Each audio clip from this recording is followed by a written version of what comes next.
नमस्कार दोस्तों, जैसा कि आप सभी को पता है कि अपन सीडीएस और एसएससी लेवल की मैथ्स की जो है क्वेश्चंस की प्रैक्टिस कर रहे हैं। तो उसी सीरीज में ये आपका पार्ट 3 है। तो आइए देख लेते हैं फटाफट से क्वेश्चन। हमारे पास जो पहला क्वेश्चन है आज की सीरीज में वो है कि यूनिट डिजिट हमें पता करनी है इस पूरे सम की, है ना। अब आपको दिख रहा है कि 264 की पावर 102 है, 2 नहीं है, स्क्वायर होता तो मैं एक बार कर भी लेता, और यहाँ पे 103 है, तो ये बहुत बड़ा स्क्वायर है और हमें बताना है यूनिट डिजिट। यूनिट डिजिट क्या होता है? ये पूरे का जो आखिरी डिजिट मिलेगा ना, आखिरी यही वाला होगा यूनिट डिजिट। ये क्लियर होगी? आखिरी जो डिजिट है वो ढूंढनी है, उसी को यूनिट कहते हैं। तो इसको ढूंढने का तरीका क्या है? आप देख रहे हैं कि दोनों के लास्ट में 4 लिखा हुआ है, यहां पर भी और यहां पर भी, ठीक है। अब देखते हैं कि जब हम 4 की पावर को सॉल्व करते हैं तो आंसर क्या आएगा। जैसे कि 4 की पावर अगर 1 रखा जाए तो आपको मालूम है आंसर 4 आ जाएगा, मतलब यहां पर, और यही एक लास्ट डिजिट है तो यही यूनिट डिजिट है। ये बात क्लियर होगी। चलिए एक काम करते हैं, 4 की पावर बढ़ा देते हैं, तो 4 की पावर 2 रख दी। अब भाई 4 का स्क्वायर क्या होता है सबको पता है, 16। अब आखिरी डिजिट कौन सी है? 6, ठीक है। तो हम कह सकते हैं भैया ये यूनिट डिजिट है इसमें, ठीक है। मतलब कोई आपसे बोले 4 का स्क्वायर बताओ और उसकी यूनिट डिजिट बताओ, तो 16 और उसका यूनिट डिजिट होगा 6 अकेला, जो लास्ट में होगा वही यूनिट डिजिट होती है, ठीक है भाई। पावर बढ़ा देते हैं, 4 की पावर 3 कर देते हैं। अब आपको मालूम है आंसर आ जाएगा 64। ये क्लियर हो गया। अब फिर से देखो इसमें यूनिट डिजिट कौन सी है, लास्ट में लिखा हुआ 4, यही है यूनिट डिजिट। ये बात क्लियर होगी।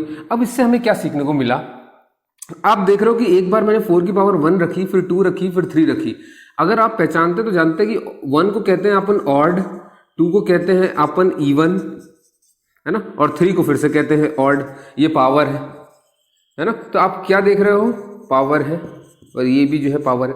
तो दिखने का ये, अब यहाँ पर जरा देखिए पैटर्न को। जब भी आपने पावर ऑड रखी है तो आपको यूनिट डिजिट देखिए क्या मिला है, दोनों में ही 4 4 मिला हुआ है। लेकिन जैसे ही मैंने पावर इवन रखी है तो इसकी यूनिट डिजिट में क्या मिल रहा है हमें? 6। इसका मतलब अगर मैं 4 की पावर 4 भी करूंगा तो भी मुझे लास्ट में जो वर्ड मिलेगा वो कौन सा होगा? 6। इसका मतलब ये हुआ कि जब भी 4 की पावर ऑड रहेगी तो 4 यूनिट होगा, और जब उसकी पावर इवन रहेगी तो 6 होगा। क्लियर है? अब यहां पर देख लीजिए इस क्वेश्चन में, आप देख सकते हैं कि 2 6, यहां पर 4 की पावर 102, और 102 किस में आता है? 102 आता है आपका इवन में, ठीक है। और आपका 103 किस में आता है? ये आता है आपके ऑड में। अब देख लेते हैं भैया कि जब भी इवन पावर होती है 4 की तो क्या मिलता है हमें? 6। ये क्लियर हो गया, है ना। और बीच में यहाँ प्लस रख दो क्योंकि प्लस है ये, और इसको सॉल्व करने पे ये 3 है, इवन है, सॉरी ये ऑड है, तो ऑड होने पर हमें क्या मिलता है? ऑड होने पर हमें हर बार क्या मिला है? 4। तो यहाँ पे हो गया 4, ठीक है। दोनों, अब इसको भी सॉल्व करने के बाद जो यूनिट डिजिट थी वो ये है, इसको भी सॉल्व करने के बाद जो यूनिट डिजिट है वो ये है। अब भाई लेकिन हमें तो इस पूरे की कंप्लीट बतानी है, तो अपन इन दोनों को ऐड कर देंगे। ऐड कर दिया तो वो 10 आ गया। लेकिन बात है कि यूनिट डिजिट तो लास्ट वाली होती है, तो यहाँ पर दिख रहा है लास्ट में क्या बचा है? ये 0, मतलब ये है यूनिट डिजिट इस पूरे सम की। और कौन सा ऑप्शन हो गया यहाँ पर? ए वाला।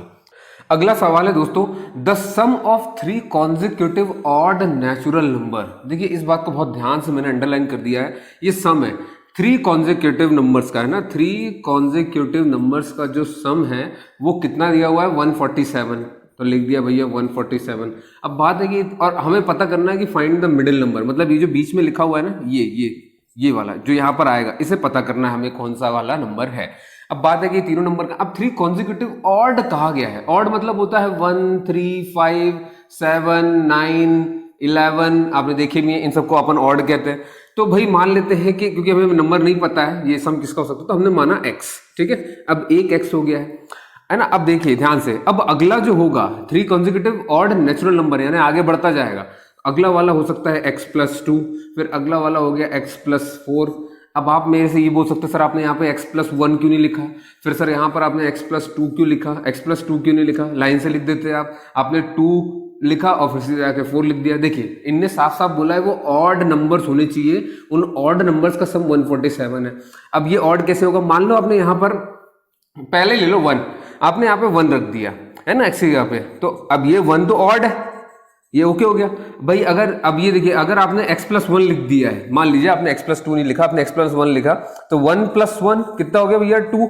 मतलब बीच वाला नंबर तो आपने इवन बना दिया, है ना। तो आपने यही गलत कर दिया, क्योंकि उसने कहा है कि वो सारे के सारे तीनों नंबर जो है वो ऑड होने चाहिए, इवन नहीं, है ना। तो अब देखिए जरा इसको, अगर मैं 1 रख रहा हूं, अब ठीक है, आप समझ गए ना कि x + 1 क्यों नहीं रख सकते, क्योंकि इवन आंसर आ जाएगा। तो चलो ठीक है, x + 1 की जगह अगर मैं 2 रख दूं, तो अगर मैं 2 रखता हूं तो x की वैल्यू अपन ने 1 मानी है, तो 1 + 2 देखो जरा आंसर कितना आ गया? 3। ये बात क्लियर हो गई है ना। तो इसीलिए अब ये 3 हो गया फिर से ऑड, है ना। तो हमें ऑड ऑड रखने के लिए तो याद रखिए जब भी कॉन्जिक्यूटिव ऑड बोला जाए तो हमेशा आपको इवन नंबर रखने पड़ते हैं। चलिए अब इसको सॉल्व कर लेते हैं। तो ठीक है, आप ये समझ गए कि x + 2 x + 4 मैंने क्यों लिखे हैं। अब इनको फटाफट से ऐड कर दो भाई। तो 3x 3x है 3x और +2 + 4 हो गया 6 और ये हो गया 147। 6 को उधर भेज दीजिए, 6 उसमें से माइनस होगा तो बच जाएगा 141। x बराबर 141/3। इसको आप जब डिवाइड कर दोगे तो आ जाएगा आपके पास 47। ये बात क्लियर हो गई। अब देखिए तो हमें x की वैल्यू मिल गई, हमें पूछा था बीच वाली वैल्यू बता दो, मिडिल पूछिए। तो बस x + 2 यानी कि 47 में +2 कर दो, आंसर आ जाएगा 49।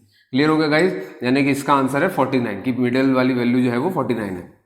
बाकी भी आप निकाल सकते हैं जोड़ करके। आपको चेक करना हो तो x की वैल्यू रख दीजिए, सबको जोड़िए, 147 आंसर आना चाहिए।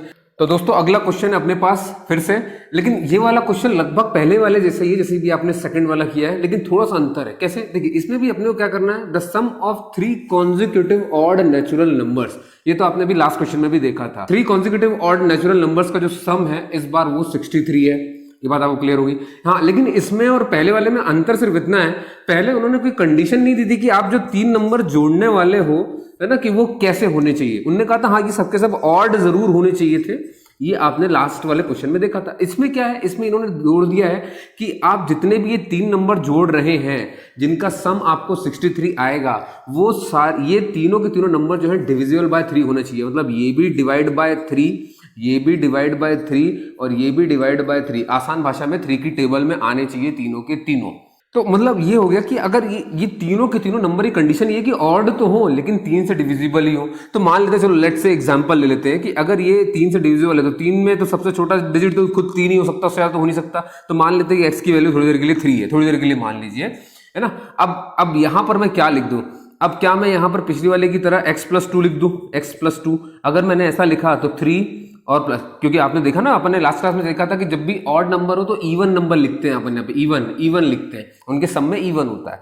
तो हम जैसे पहले लिखा था वैसे लिख देते हैं, x + 2 और x + 4 यही दो थे। तो देख लो भाई, अगर x की वैल्यू 3 रखी गई है, x की वैल्यू 3 रखी गई है तो 3 + 2 कितना आ गया 5, और 5 तो डिवाइड होता ही नहीं है 3 से, तो ये तो गलत हो गया। ऑड है लेकिन 3 से डिविजिबल नहीं है।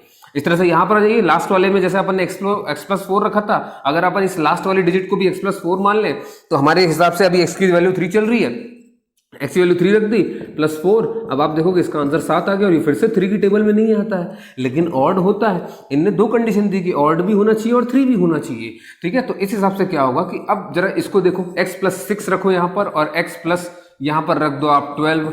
अगर आप ये दोनों रखते हो, है ना, ये अगर आप 6 रखते हो तो मान लीजिए कि 3 आपने 3 रखा, या अगर आपने x की वैल्यू 3 रखी है, एग्जांपल लेट्स से 3 रखी है, तो वो ऑड भी है और 3 की टेबल में भी आता है। अब यहां पर भी अगर आप 3 रखते हो तो 3 + 6 9 और 9 ऑड भी होता है और 3 की टेबल में भी आता है। अब ये भी 3 है तो 3 + 12 15 ऑड भी है और 3 की टेबल में भी आता है। क्लियर होगा? तो इसलिए यहां पर जो सही सीक्वेंस बनेगा जोड़ने का वो होगा x + 6 और x + 12। क्लियर है गाइस, है ना। अब इसको सॉल्व कर देते हैं, आप ये सब हटा दो यहां से, ये सारी चीजें।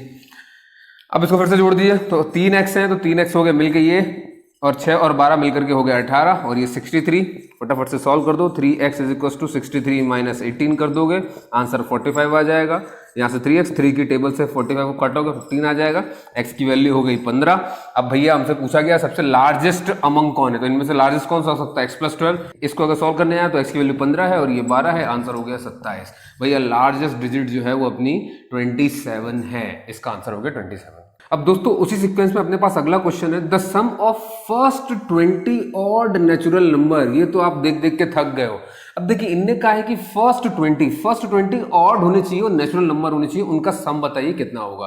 अब इसका मतलब ये हुआ कि ऑड है तो ये 1, फिर क्या आएगा 3, फिर आएगा क्या 5, फिर आएगा क्या 7, और ऐसे करते करते जाना है और 20th टर्म में जो है आपको पहुंचना है ना। फर्स्ट 20 बोला है, 20 नहीं आएगा, 20 ऑड नहीं होता है, 20th बोला है, मतलब 20वां टर्म, वहां तक आपको जाना है। अब वो कौन सा होगा पता नहीं, अब लिखने में भी टाइम लगेगा और आपको सॉल्व करने में वहां पे इतना समय नहीं है ना। सम निकालने का एक तरीका होता है, एक फॉर्मूला होता है, उसे आप बिल्कुल रट डालो और वो होता है n/2 2a + n - 1 × d।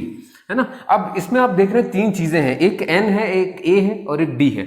अब ये तीन कहां से मिलेंगे? n का मतलब होता है कि लास्ट में लिखा हुआ कितना टर्म चाहिए आपको, nth कौन सी टर्म है, तो अपने को जो टर्म चाहिए कहां तक जाना भैया, 20वें तक, तो n बराबर अपने पास 20 है। भैया a का मतलब होता है फर्स्ट टर्म कौन सी है, तो ये रही a, ये पहले वाले को a कहते हैं। और d का मतलब होता है डिफरेंस यानी कि इन दोनों, हर ये जो दो नंबर लगातार लिखे इनके बीच में कितना डिफरेंस है, तो 1 और 3 में 2 का अंतर है, 3 और 5 में 2 का अंतर है, 5 और 7 में 2 का अंतर है, ऐसे आगे जाते जाओगे सब में 2 का अंतर मिलेगा, यानी कि d इक्वल टू हो गया 2, यानी डिफरेंस इतना। अब बस पुट करना है आपको फटाफट से, n बराबर 20 रखा हुआ है तो 20/2, और भैया 2a की वैल्यू कितनी है 1, तो ये 2 × 1 तो 2 ही बचेगा, n-1 n कितना दिया हुआ है भैया 20 माइनस 1, ठीक है, और ये इंटू कितना कर देना, डिफरेंस कितना दिया 2। क्लियर होगी बात। अब फटाफट से सॉल्व कर दो भाई, ये हो जाएगा कितना, ये बचेगा 10, ठीक है, ये 2 और ये बच गया 19 इंटू ये 19 बचेगा, 19 इंटू 2 कितना हो जाएगा 38। क्लियर होगी बात। अब भाई इसको जोड़ दो फटाफट से, ये बच गया 10 और ये कितना हो जाएगा 40, ठीक है, इन दोनों को इंटू कर दोगे आंसर आ जाएगा 400। तो अपने पास ऑप्शन नंबर सी। तो दोस्तों अगला क्वेश्चन है और ये लास्ट क्वेश्चन है आज की क्लास का। इस क्वेश्चन में लिखा है कि the sum of all natural numbers from 74 to 97 is. आपको बताना है कि जितने भी नेचुरल नंबर आते हैं 74 से लेकर के 97 तक के सारे निकालने हैं। अच्छा देखिए एक चीज याद रखिए, ये फ्रॉम का क्वेश्चन है, एक और क्वेश्चन कराऊंगा इसके बाद जो कि बिटवीन वाला है, और ये नेक्स्ट वीडियो में आएगा, है ना, ये नेक्स्ट वीडियो में आपको मिलेगा। तो आपको है ना याद रखिए, चैनल को सब्सक्राइब करिए और सबसे इंपॉर्टेंट बात है बेल आइकन प्रेस करिए, ठीक है। तो आप भी मेरे साथ इस पूरी चीज को सीखते जाएं ताकि अब जो एग्जाम है आप उसे टैकल कर पाएं, ठीक है। तो याद रखिए फ्रॉम के कॉन्सेप्ट अलग है और बिटवीन सेम क्वेश्चन होगा। मान लो यही मैं फ्रॉम की जगह मैं बिटवीन रख दूंगा तो इसको सॉल्व करने का तरीका बिल्कुल अलग हो जाएगा, लेकिन बिटवीन की जगह अगर फ्रॉम रहेगा तो इसका तरीका अभी अलग है। अब देखिए फ्रॉम मतलब आप क्यों इस्तेमाल करते हैं, कब इस्तेमाल करते हैं, जब हम माइनस करते हैं कि फ्रॉम इसमें से इसको ये हटा दो भैया, minus subtract this from this. तो याद है ना फ्रॉम आपने सुना है जब सब्ट्रैक्ट करते हैं, तो क्या इसमें भी सब्ट्रैक्शन है? बिल्कुल सही, सब्ट्रैक्शन होता है। सब्ट्रैक्शन हमेशा पहले बड़े से छोटे का ही होता है। जैसे बड़ा कौन है 97, छोटा कौन है 74, क्या ये सब तो ठीक है भाई, लिख दिया 97 माइनस 74, तो क्या ये ऐसे ही करना था, या इतना सिंपल सा सब्ट्रैक्शन है? नहीं, यहां पर है सम ऑफ ऑल नेचुरल नंबर। तो 97 यानी कि इसका जो नेचुरल नंबर है पूरा, है ना, तो ये नेचुरल नंबर मतलब 1 से शुरू होगा तो 1 2 3 4 और अप टू 97, तो ये एक पूरा नेचुरल नंबर है सम का 97 तक का। सब्ट्रैक्ट फ्रॉम, है ना, इससे सब्ट्रैक्ट कर दो किसको भाई 74, तो ये क्या, ये भी सिंपल नहीं, ये भी शुरू होगा नेचुरल नंबर से 1 2 3 4, इस तरह से अरिथमेटिक प्रोग्रेशन शुरू हो जाएगा इसका, तो ये भी एक अलग चल गया पूरा। अब भाई जब भी अरिथमेटिक प्रोग्रेशन होता है यानी कि नेचुरल नंबर का सम होने लगता है, तो हम एक फॉर्मूला यूज करते हैं, इसे कहते हैं n इंटू n प्लस 1/2। यहाँ पर भी अब बीच में माइनस है तो माइनस कर दो, और ये भी वही सीरीज है लगातार नंबर की। जब भी लगातार नंबर की सीरीज होती है तो हमेशा फॉर्मूला यूज करते हैं n प्लस 1 अपॉन में 2, n into n plus 1 upon में 2।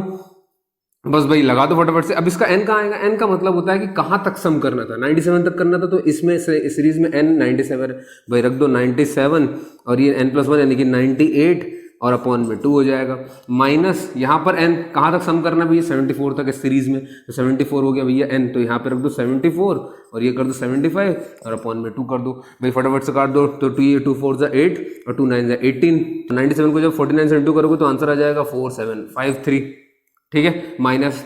अब यहाँ पर आ जाइए, इसको काट दीजिए, 2 1 जा 2, ये 2 3 जा 6 और 2 7 जा 14, 37 को जब 75 से इंटू कर देंगे तो 2775 आ जाएगा भैया, ठीक है। और जब आप इन दोनों को सब्ट्रैक्ट कर लोगे तो आंसर आपके पास आ जाएगा 1978, यानी कि option number D. Okay guys, तो मिलते हैं फिर अगले वीडियो में, तब तक के लिए जय हिंद जय भारत।